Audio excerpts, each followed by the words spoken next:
예. 잘 못 지내셨습니까? 예, 감사합니다. 잘 지내셨을 것으로 믿고 말씀을 같이 나눕니다. 매 주일 교회에 출석하는 신앙인이 될 것이냐, 아니면 하나님을 기쁘시게 하는 성도가 될 것이냐, 그것은 오롯이 여러분의 선택입니다. 그리고 선택에 따라, 선택의 결과에 따라 그 삶도 달라지게 될 것입니다. 교회는 다니지만 하나님의 은혜를 누리지 못하는 성도님들이 있음을 봅니다. 기도는 열심히 하시지만 그 기도의 은혜를 누리지 못하는 사람들이 있습니다. 말씀은 열심히 묵상하지만 그 말씀이 주시는 은혜를 누리지 못하고 살아요. 열심히 봉사하지만, 교회를 위해 열심히 헌신하지만 그것을 통해서 주시는 하나님의 은혜를 누리지 못하고 사는 성도들이 있습니다. 가장 안타까운 것이죠. 기도하고 나서 걱정합니다. 말씀 묵상하면서 한숨을 쉽니다. 주일날 예배를 드리고 가면서 세상의 걱정 속에 또 우리가 거기에 휘감겨 버리게 되는 것이죠. 그래서 더 이상 그런 사람들에게는 기도와 또 말씀 묵상과 헌신이 은혜가 아니라 하나의 노동에 지나지 않을 때가 있습니다. 그러니 쉽게 지치게 되는 것이죠. 이스라엘 백성들이 출애굽합니다. 40년간 광야에서 삶을 영위합니다. 스데반 집사가 그것을 설교할 때 광야 교회라고 했습니다. 광야 교회는 하나님의 축복이 넘치는 교회였죠. 하나님과 매일 동행하는 교회였습니다. 하나님을 매일 만날 수 있었습니다. 하나님의 음성을 매일 들을 수 있었습니다. 불기둥과 구름기둥으로 하나님의 인도하심을 하루에 2번 이상 볼 수 있었어요. 그런 은혜가 성경에 임한 것은 전무후무합니다. 하나님이 그렇게 40년간 매일같이 역사하셨던 그 현장은 성경을 통틀어 찾아볼 수가 없습니다. 그러면 그 40년 광야 교회에서 성도들이 행복해했습니까? 그들이 기뻐했습니까? 하나님의 은혜와 능력으로 그들이 매일같이 즐거웠습니까? 그렇지 못했죠. 그게 무엇입니까? 하나님이 많은 복은 주셨지만 하나님의 은혜를 누리지 못하는 대표적인 교회가 바로 광야 교회입니다. 오늘날 성도님들이 그렇게 될까봐 참 제 마음에 두려운 생각이 들어요. 교회는 다니지만 하나님의 은혜를 누리지 못하면 우리에게 무슨 소용이 있습니까? 여러분이 52주 교회에 매일 나오는 것이 무슨 의미가 있겠어요? 결국 기도는 열심히 하지만 기도한 뒤에 마음의 평안함이 없다면, 기도하고 난 뒤에 내일을 향해 살아갈 담대함이 없다면 기도의 은혜가 없는 것이죠. 말씀은 열심히 묵상하지만 그 말씀이 나를 인도하지 못하면 그 또한 안타까운 성도가 되는 것입니다. 교회를 향해서 열심히 봉사하고 아침 일찍이 나와 수고하지만 그 가운데 하나님의 은혜가 없다면 그것 또한 사명이 아니라 하나의 노동에 지나지 않을 때가 있는 것이죠. 오늘 10절 말씀은 그렇게 시작을 합니다. 어떤 상황입니까? 여러분들이 익히 잘 아는 상황입니다. 모세가 바로의 마음을 돌이켜서 한 200만 명 정도로 보고 있어요. 그 출애굽한 이스라엘 백성들을 데리고 광야로 나옵니다. 근데 그들 앞에 제일 먼저 맞닥뜨린 것이 무엇이냐면 거대한 바다 홍해였습니다. 거대한 바다가 그들 앞을 가로막고 있습니다. 그것도 문제인데 뒤에는 바로가 마음이 변하여서, 애굽의 왕이 마음이 변하여서 이스라엘 백성들을 돌려보낸 것을 후회하고 애굽의 최고의 부대들을, 기마 부대를 보냅니다. 그들을 사로잡지 않으면 다 죽이라는 명령을 내렸겠죠. 그리고 맹렬하게 쫓아옵니다. 앞에는 홍해가 가로막고 있습니다. 뒤에는 그 무서운 애굽의 군대가 쫓아오고 있어요. 그러면 양 옆에는 뭐가 있었을까요? 높은 산맥들이 있었다는 것이죠. 사면초가라고 합니다. 어디든지 갈 데가 없습니다. 돌이킬 데가 없어요. 그때 이스라엘 백성들이 바로가 가까이 올 때에 이스라엘 자손이 눈을 들어 애굽 사람들이 자기들 뒤에 이른지라 이스라엘 자손이 심히 두려워하여 여호와께 부르짖습니다. 참 잘한 것이라고 생각해요. 하나님께 부르짖습니다. 하나님께 기도합니다. 여러분, 무엇이라고 기도했을까요? 하나님 살려주십시오. 하나님 구해주십시오. 그들이 하나님 앞에 열심히 기도했을까요? 열심히 기도하지 않았을까요? 열심히 했는지 안 했는지 모르지만 부르짖었다고 했습니다.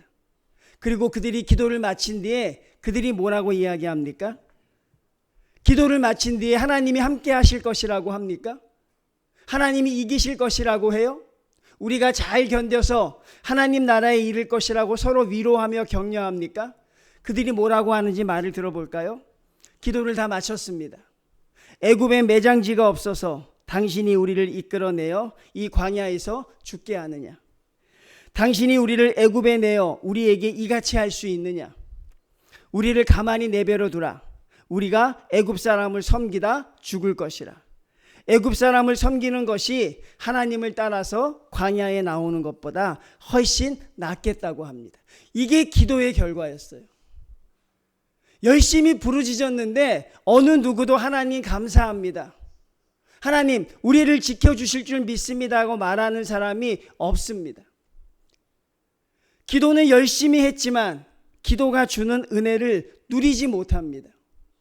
왜 하나님을 향한 기도가 원망으로 바뀔까요?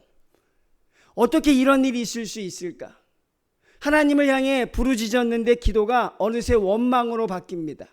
더 나아가서 무엇으로 바뀝니까? 신세 한탄으로 바뀌어요. 우리들의 기도가 가끔 이렇게 될 때가 있죠. 하나님 앞에 무릎을 꿇습니다. 그런데 환경과 형편이 도무지 벗어날 기미가 보이지 않습니다. 기도는 합니다. 앵무새처럼 기도는 하지만 우리 머릿속에서 이해가 되지 않는 거예요. 이 형편과 환경은 쉽게 벗어날 수가 없겠다.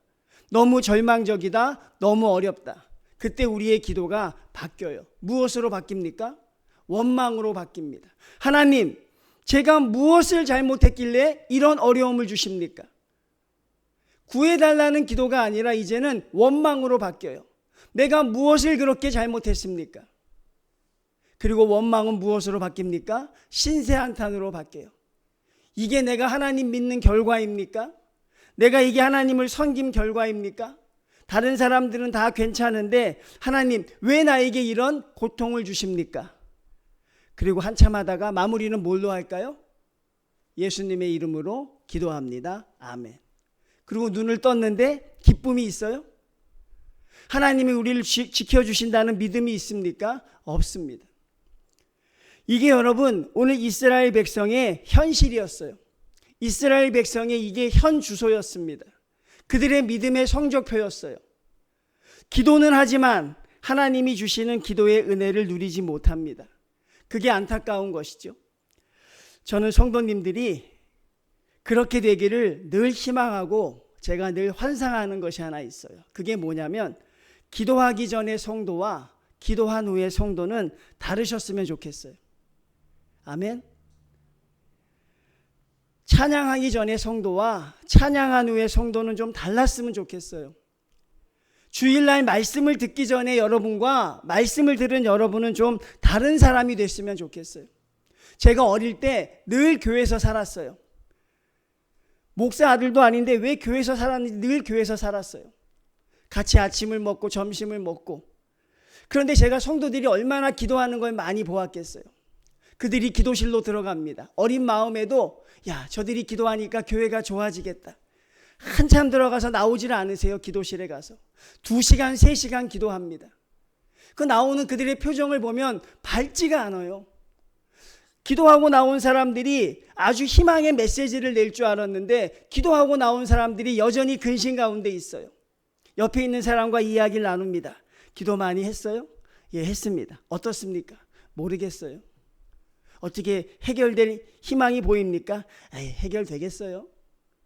기도를 열심히 하고 나온 사람들이 그러고 나오는 거죠. 저는 그런 모습을 여러분 본의 아니게 너무 많이 봤어요. 어린아이의 환상이 있었거든요. 아, 기도하러 들어간 성도님, 우리 권사님이 기도하러 들어가신다. 우리 집사님이 기도하러 가신다. 기도하고 나오면 저분들이 대단한 사람이 돼 있겠구나. 왜 그런 환상을 했는지 모르겠어요. 여러분, 제 환상이 틀린 것입니까? 그들의 기도가 다른 것입니까? 저는 여러분, 기도하기 전의 성도와 기도한 후의 성도는 달라야 합니다. 말씀을 묵상하기 전에 여러분과 말씀을 묵상했을 때 여러분은 달라야 하죠. 여전히 다르지 못함은 무엇입니까? 내가 하나님을 온전히 신뢰하고 있지 못하기 때문이라는 사실이죠. 그래서 어떤 사람은 뭐라고 이야기까지 합니까? 기도가 소용이 없다라고 이야기하는 성도도 있어요. 말씀을 백날 묵상해야 무슨 의미가 있느냐? 교회 나가서 열심히 헌신해봐야 그것이 무엇이 유익이 있느냐? 사실 그 모습은 어떻게 보면 우리가 만들어낸 결과물입니다. 그렇게 말하는 사람을 탓하는 것이 아니라 우리가 기도하기 전과 기도 후가 다르지 않았다는 거예요. 하나님 앞에 예배드리기 전과 예배드린 후가 우리가 오히려 다르지 않았다는 것입니다. 그건 바로 우리가 받아드는 우리의 성적표가 될 수밖에 없다는 것이죠. 오늘 바로 이스라엘 백성의 모습이 그렇습니다. 여러분, 이스라엘 백성을 홍해 앞에 세우신 분이 누굽니까? 하나님입니다. 꼭 기억하십시오. 누가 세웠습니까? 하나님이 세워주셨어요. 하나님이 이스라엘 백성을 홍해 앞에 세운 것입니다. 갑자기 뚝 떨어진 게 아니에요. 그러니 하나님이 홍해를 세우신 그 이유가 있을 것입니다.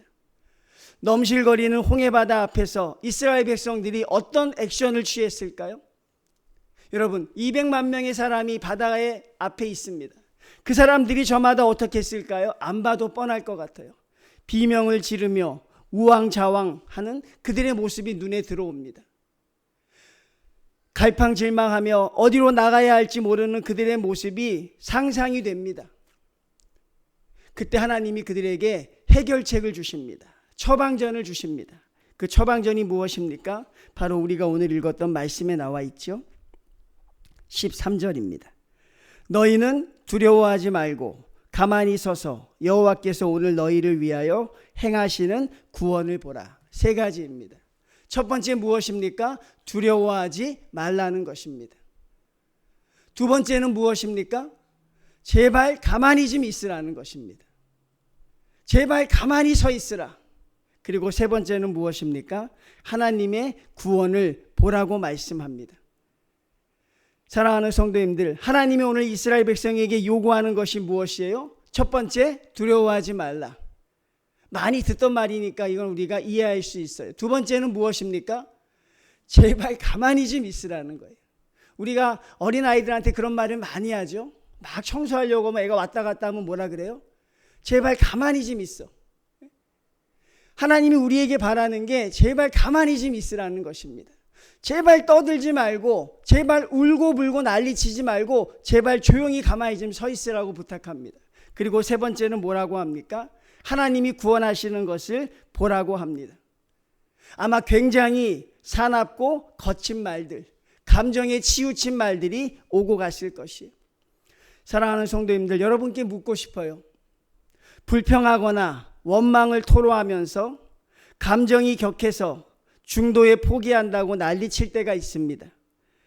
다른 사람을 탓하면서 분노를 쏟아내면서 혹시 하나님의 음성을 들어보신 적이 있습니까? 여러분들의 경험에 의해서 비추어 생각해 보십시오. 내 안에서 하나님에 대한 분노가 터져 나올 때, 내 안에서 하나님에 대한 원망이 쏟아져 나올 때, 그때 여러분 혹시 하나님의 음성을 들어보셨어요? 그때 하나님의 음성은 거기에 임하지는 않습니다. 감정에 북받쳐서 억울하고 원통해할 때, 하나님 앞에 나의 신세를 한탄할 때 하나님의 음성이 들리시던가요? 인간적인 노력을 기울여서 어떻게 하든지 해결해 보려고 분주히 움직일 때 그때 하나님이 여러분과 함께 하시던가요? 절대 그렇지 않습니다. 불평하고 원망할 때 하나님은 우리에게 그 음성을 들려주지 않습니다. 그렇다면 언제 하나님의 음성을 들어보셨어요? 여러분, 하나님의 음성을 들으셨다면 언제 들으셨습니까? 내 감정을 절제하고 하나님 앞에 홀로 서 있었을 때, 내가 이 일을 할 수 없음을 깨닫고 두 손 놓고 하나님 앞에 이제 하나님 아무것도 할 수 없습니다라고 우리가 자포자기하고 하나님 앞에 엎드릴 때 그때 하나님의 음성이 혹시 들리지 않던가요? 오늘 이스라엘 백성은요, 죽겠습니다, 힘듭니다, 어렵습니다. 그들이 서로 외치고 떠드는 소리 가운데선 하나님의 음성을 들을 수가 없습니다. 얼마나 절체절명의 위기입니까? 그런 위기는 그런 떠듬으로 해결되는 게 아니에요. 앞에 홍해가 있습니다. 뒤에 뭐가 있습니까? 애국 군대가 쫓아옵니다. 양쪽에 높은 산맥이 있습니다. 어떻게 하면 좋습니까, 여러분? 무엇을 할 수 있어요? 이스라엘 백성이 아니라 여러분이라면 할 게 있겠습니까, 거기서? 아무것도 할 게 없어요. 근데 이스라엘 백성들이 아무것도 할 수 없을 때 감정적인 소비를 하고 있는 것입니다. 울며 불며 원통해하는 사람이 있고 모세를 향하여 원망하는 사람이 있습니다. 그런 것으로 해결이 됩니까? 해결이 되지 않는다는 것입니다. 조용히 하고 아무것도 하지 않고 하나님 앞에 가만히 서 있으라는 것은 무엇입니까? 바로 하나님을 바라보는 시간을 가지라는 것입니다. 하나님을 바라볼 수 있는 시간을 너희들이 찾으라는 것이에요. 절망적인 슬픔 가운데서, 어려움 가운데서 우리는 반드시 가만히 서 있는 시간이 필요합니다. 분주하고 슬퍼하고 원통해하고 억울해하는 그 시간보다 모든 감정을 뒤로하고 하나님 앞에 서 있는 시간이 필요합니다. 여러분, 아무것도 할 수 없다고 생각이 들거든, 이것은 도무지 내가 감당할 수 없다고 생각이 들거든 하나님 앞에 가만히 서 보십시오. 그리고 주님 앞에 엎드려 계셔 보십시오. 그러면 하나님의 음성과 하나님이 일하시는 것을 볼 수 있을 것입니다. 너희들 생각이 사로잡혀 걱정하고 염려하고 불안해하는 것이 아니라 하나님이 나를 어떻게 인도하실지 한번 가만히 서 있어 보라는 것입니다. 하나님을 신뢰하면서 기다려 보라는 것이죠. 그것이 고통스럽고 힘듭니다. 아무것도 이루어지지 않는 가운데서 그것이 우리 앞에 펼쳐져 있을 때 힘들고 어렵습니다. 그래서 하나님이 부탁하는 것입니다. 가만히 서 있으라는 것입니다. 아무것도 하지 말고 하나님이 어떻게 인도하실지 서 있으라고 말합니다. 결국 우리에게는 하나님을 바라보는 시간이 필요한 것입니다. 여러분이 하실 수 있거든 여러분이 하십시오. 여러분이 해나갈 능력이 있으면 하십시오, 여러분. 저는 그걸 막지 않습니다. 바닷물을 푸던, 아니면 돌을 들고 나가 애국군대와 싸우던, 아니면 높은 산맥을 밧줄 잡고 올라가던 해보십시오. 그런 판단이 있으면 하라고 말하고 싶어요. 하시라고. 그런데 도무지 내가 할 수 없다고 생각이 든다면 그저 하나님 앞에 엎드리십시오. 그저 하나님 앞에 무릎 꿇으십시오. 그게 정말 최고로 빠른 길입니다. 그리고 하나님의 음성을 들을 수 있는 성도들이 되시길 바랍니다. 어느 목사님이 쓴 간증을 읽었는데 참 가슴이 아픈 간증이에요. 열심히 교회를 개척하시는 목사님입니다. 교회를 개척하면 가족들이 도와주죠. 저도 우리 아들이 저 방송을 해주고 있잖아요. 우리 아들 없으면 제가 아무것도 못합니다. 굉장히 요즘에 제가 잘 보이려고 애를 써요. 한마디 할 때마다 잘 들으려고 애를 써주는데, 목사님이 목회를 하시는데 그 아들이 참 신실한 아들이 있었어요. 근데 그 아들이 찬양 인도를 했습니다. 늘 기타를 치면서. 어느 날과 달리 그날도 주일처럼 찬양을 치며 기타를 치며 인도하는데 갑자기 그 아들이 푹 쓰러졌어요. 목사님이 여기 앉아 계셨겠죠? 갑자기 그 아들이 쓰러졌습니다. 교인들이 웅성웅성합니다. 발빠르게 움직이는 사람이 119에 전화를 했어요. 그리고 앰뷸런스가 급하게 옵니다. 그리고 그 아이가 실려갔는데 그 자리에서 생명을 거두고 마요. 여러분, 목사님이 얼마나 경황이 없었겠습니까? 교인들 앞에서 얼마나 의연한 척 했어야겠어요. 아무렇지 않은 척, 괜찮은 척. 자기 아들이 쓰러졌지만, 그 아들이 생명을 잃어간다는 소리를 들었지만 교인들 앞에서는 괜찮은 척 해야 됐어요. 경황도 없었겠죠. 그리고 그 아이가 죽었다는 시신, 그걸 보고서 이제 예배가 마치고 집에 혼자 와 있습니다. 견딜 수 없는 감정이 밀려왔습니다. 교인들과 함께 있을 땐 경황이 없었는데 혼자 있어 보니 그 아들을 바라보는 그 아버지의 심정이 얼마나 대단했겠어요. 쓰러져가는 아들을 향해서 아무것도 하지 못했다는 자책감이 먼저 들었습니다. 그 아들을 자기가 부둥켜 안고 나가지 못했다는 그런 후회가 들었어요. 어떤 해답도 찾을 수가 없었습니다. 무엇을 해야 될지도 몰랐어요. 견딜 수 없는 감정 속에서 그는 아들을 잃었다는 슬픔보다 아무것도 할 수 없다는 무기력함에 빠져 있습니다. 내일 새벽 기도가 있었지만 그것이 피부에 와닿지 않았죠. 도무지 해답이 없었습니다. 방법이 없었어요. 자는 부인을 깨워보기도 하고 또 다른 자녀를 보며 위로를 삼기도 했지만 방법이 없었어요. 하나님 앞에 무릎 꿇습니다. 하나님 앞에 엎드립니다. 무엇을 기도할 수도 없었습니다. 그저 엎드립니다. 하나님, 여기서 해결책을 주십시오. 제가 살아갈 수 있는 하나님 생명의 능력을 주십시오라고 주님 앞에 엎드립니다. 아무것도 바뀌는 것이 없어요. 거짓말처럼 기도한다고 해서 마음이 기쁨으로 바뀌지도 않습니다. 그 시간이 길어집니다. 계속 엎드려 있습니다. 하나님, 나에게서 이 두려움이 없어지기 전까지 일어서지 않겠습니다. 하나님의 음성을 듣기 전까지 저는 일어서지 않겠습니다. 그 긴 시간들이 지나갑니다. 드디어 목사님이 하나님의 음성을 듣습니다. 내가 그 아들을 받았다는 음성을 하나님께 듣습니다. 그리고 너는 너의 일을 감당하라는 이야기를 들어요. 너무나도 뻔한 말이었고 그가 기대하던 것이었지만 하나님께 들었던 그 음성이 이 목사님을 살립니다. 그리고 일어났습니다. 일어나 보니 12시간이 훌쩍 지나가 있었죠. 얼마나 고통스러운 시간이었을까요? 얼마나 힘든 시간이었을까요? 혼자 있는 시간이 얼마나 어려웠겠어요? 차라리 일어나서 활동을 하거나 차라리 누군가 이야기하거나 자기 마음을 이해해주는 성도를 만나서 슬픔을 토론했으면 괜찮았을 텐데 그분은 하나님의 음성을 들어야 했으니까. 왜? 이 문제는 하나님이 아니면 안 되니까요. 하나님이 없으면 내일 살아갈 자신이 없으니까 하나님께 엎드립니다. 가만히 있는 시간이 고통스럽고 힘들어요, 성도님들. 하나님이 여러분을 바꿔가시는 과정이 힘듭니다. 하나님 어떻게 가만히 서 있으라고 합니까? 여기서 앞에는 바다가 있고 뒤에는 쫓아오는데 어떻게 이 상황에 가만히 서 있으라고 합니까? 그 시간이 너무 고통스럽다고요. 근데 하나님은 기다리라고 말합니다. 내가 너를 구원할 테이니 그것을 기다리라고 말하죠. 오늘날 우리는 이 길을 모르는 게 아니에요. 하나님 앞에 서 있으면 하나님이 우리를 구원하신다는 이 사실을 모르는 건 아니에요. 그 과정이 너무 고통스럽죠. 그 과정이 너무 힘듭니다. 그 과정을 견뎌낼 자신이 없는 것입니다.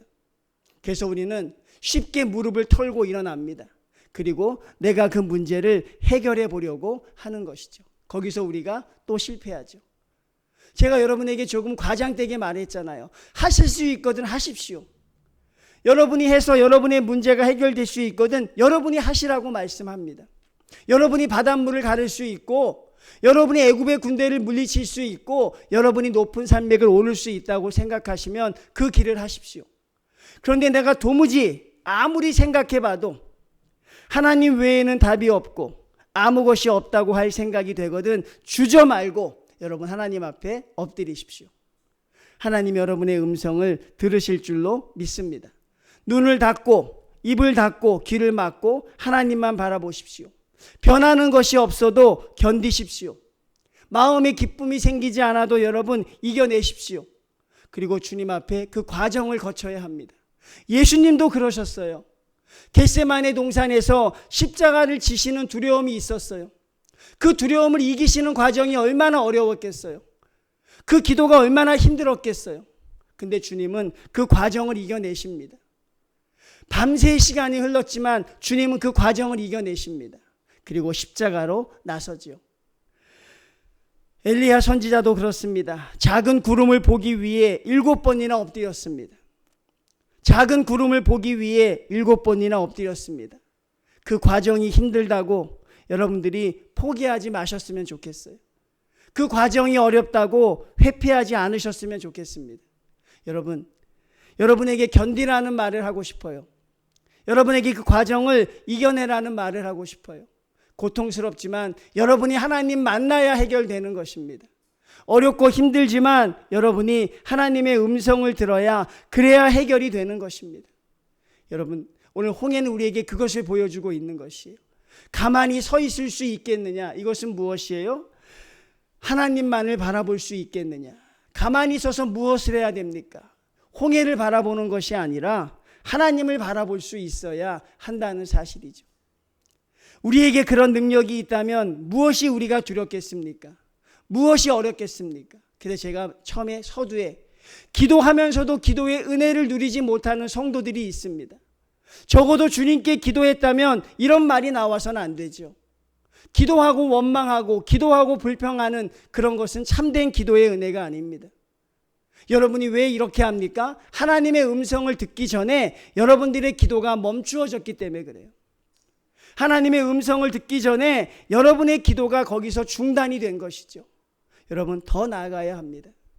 하나님이 나에게 무엇이라고 말씀하실까? 이 어려운 상황을 하나님은 나에게 어떻게 이기라고 말하실까? 그것을 보아야 했습니다. 드디어 이스라엘 백성이 홍해를 바라보고 가만히 서 있습니다. 여러분, 그때 어떤 일이 펼쳐집니까? 사랑하는 성도님들, 어떤 일이 펼쳐져요? 가만히 서 있으니까 바닷물이 갈라지기 시작합니다. 하나님이 뭐라고 하셨어요? 내가 너희를 위하여 행하는 구원을 보라고 이야기합니다. 보려면 가만히 서 있어야 합니다. 죽겠다고 아우성치고 못 살겠다고 소리 지르고 왜 나만 이런 고통이 왔냐고, 여러분, 우리의 감정이 표출되는 그 순간에 홍해바다는 갈라지지 않습니다. 홍해바다는 절대 갈라지지 않아요. 그 홍해바다는 무엇입니까? 하나님 앞에 내가 온전히 서서 하나님만을 바라보는 시간이 필요합니다. 하나님의 역사하시는 시간이 필요합니다. 어떤 사람에겐 그것이 1년이란 시간이 될 수도 있고, 어떤 사람에겐 그것이 짧은 시간이 될 수도 있습니다. 그럼에도 불구하고 저는 여러분에게 다시 권해드립니다. 견뎌내십시오.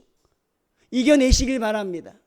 반드시 밤은 지나고 새벽이 오는 것이고 십자가의 죽음 뒤에 부활의 영광이 임하는 것입니다.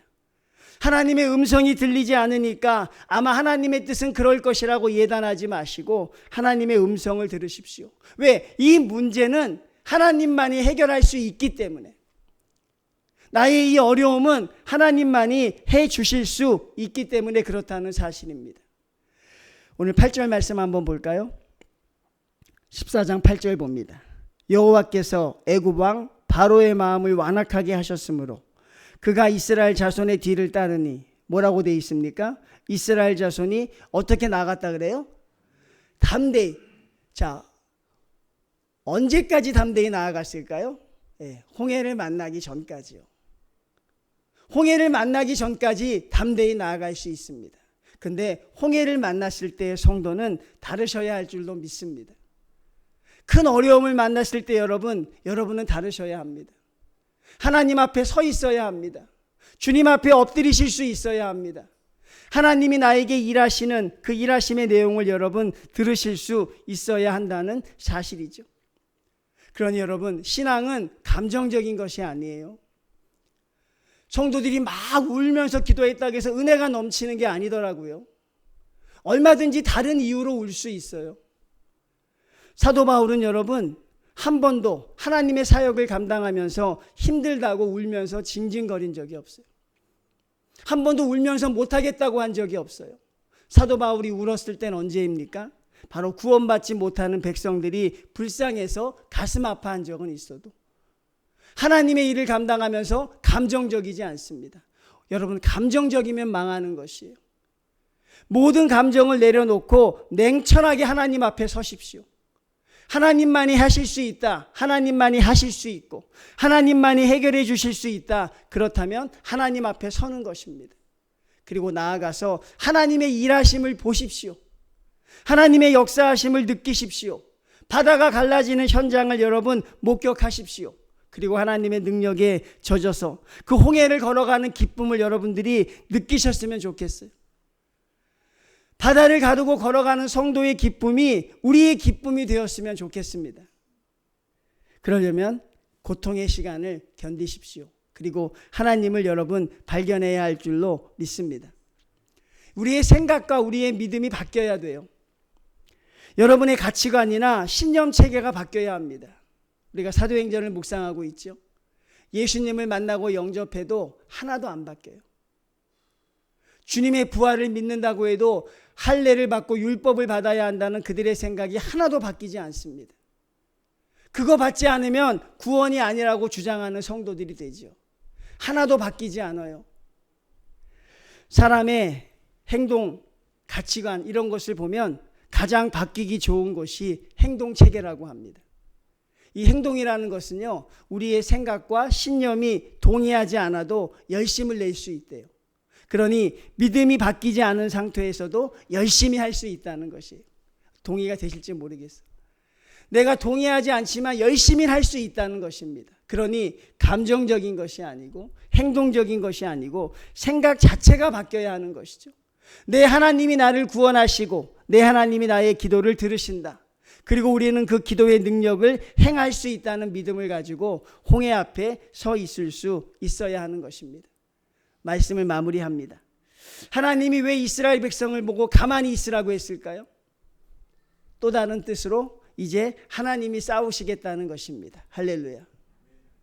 이제 내가 하겠다는 것입니다. 여러분 막 감동이 되고 막 뭉클해요. 우리 하나님이 나를 위해 싸워주시겠으니 너는 가만히 있으라는 것입니다. 저 바다도 내가 가릴 것이고 저 애굽의 군대도 내가 무찔러 줄 것이다. 너희는 가만히 있고 내가 하는 것을 보라. 그 쉬운 것을 왜 못합니까? 사랑하는 성도님들. 그 쉬운 걸 왜 못합니까? 가만히 하나님의 구원만 보라고 하는데 우리가 그것을 해내지 못하고 있는 것이죠. 하나님을 바라보는 시간이 필요합니다. 하나님만 바라보는 시간이 필요합니다. 성도님들, 그 과정을 잘 이겨내셔서 여러분 홍해의 능력이, 홍해의 기적이 여러분의 삶 가운데도 정말 우리 가운데 매일같이 펼쳐지기를, 그런 시간들이 여러분 앞에 나오기를 주님의 이름으로 축원을 드립니다.